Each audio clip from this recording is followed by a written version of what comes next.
उत्तर प्रदेश के मुख्यमंत्री योगी आदित्यनाथ ने लखनऊ में मीडिया से बातचीत के दौरान विधानसभा के मॉनसून सत्र और संसदीय कार्यवाही पर अपनी बात रखी। उन्होंने कहा कि विधानसभा के नियम 59 के अनुसार जो मामला किसी न्यायाधिकरण या आयोग के समक्ष लंबित हो, उस पर सदन में चर्चा नहीं की जा सकती। हालांकि विशेष परिस्थितियों में विधानसभा अध्यक्ष आवश्यकता पड़ने पर चर्चा की अनुमति दे सकते हैं। मुख्यमंत्री ने कहा कि समाजवादी पार्टी ने कार्यमंत्रणा समिति की बैठक में नियमों के तहत नोटिस देने का आश्वासन दिया था। उन्होंने यह भी कहा कि अध्यक्ष द्वारा स्वीकृत सभी विषयों पर सरकार सदन में तथ्यात्मक और तर्कपूर्ण जवाब देने के लिए पूरी तरह तैयार है। उत्तर प्रदेश विधानसभा की प्रक्रिया और संचालन के नियम 59 के तहत ये पहले से ही तय है कि जो मुद्दा किसी न्यायाधिकरण या आयोग के पास लंबित हो, यानी सब जुडिस हो, उस मुद्दे पर सदन में चर्चा नहीं हो सकती। लेकिन विशेष परिस्थितियों में अगर अध्यक्ष विधानसभा ये समझते हैं कि इस चर्चा के कारण संबंधित जांच की प्रक्रिया में किसी प्रकार का व्यवधान नहीं आता है, तो वे इस चर्चा को परमिशन दे सकते हैं। समाजवादी पार्टी ने कार्यमंत्रणा समिति की बैठक में भी और दलीय नेताओं की बैठक में भी इस बात के लिए आश्वस्त किया था कि वे जिन मुद्दों पे चर्चा करना चाहते हैं वे नियम के अंतर्गत अपनी नोटिस देंगे।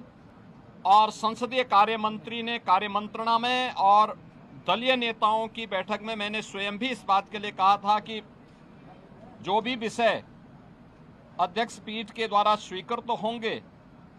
और चर्चा के लिए स्वीकार किए जाएंगे, उन पर सत्ता पक्ष की ओर से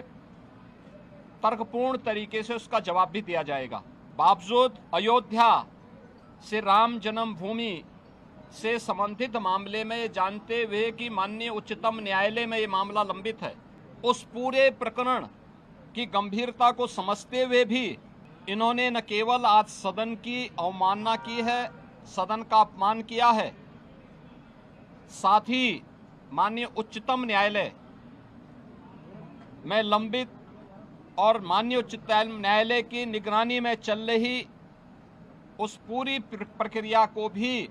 अपमानित करने का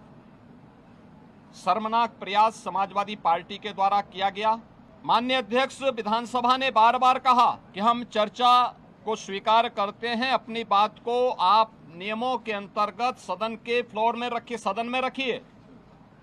लेकिन सदन की कार्रवाई को विरोध करना, प्ले कार्ड लहराना,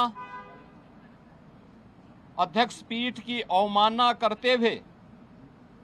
जो अपमानजनक व्यवहार सदन के अंदर समाजवादी पार्टी का था, वह अत्यंत निंदनीय है और शर्मनाक भी। संवैधानिक संस्थाओं का अपमान करना ये समाजवादी पार्टी का शौक और सगल है।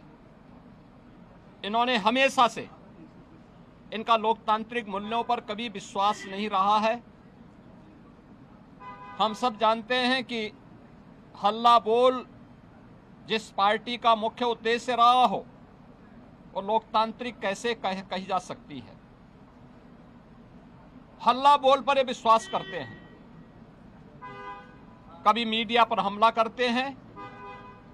कभी संवैधानिक संस्थाओं पर हमला करते हैं। ये न्यायालय की बात को नहीं मानते,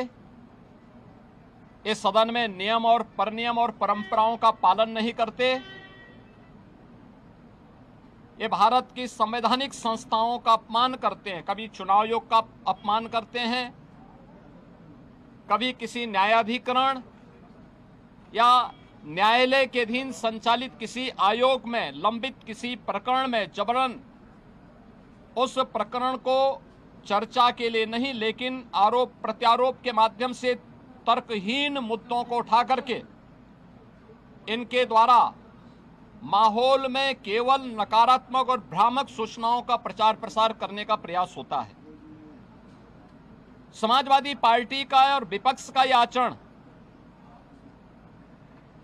अलोकतांत्रिक भी है और संवैधानिक भी है। संविधान निर्माताओं का और बाबा साहब भीमराव अंबेडकर की भावनाओं का अपमान भी है।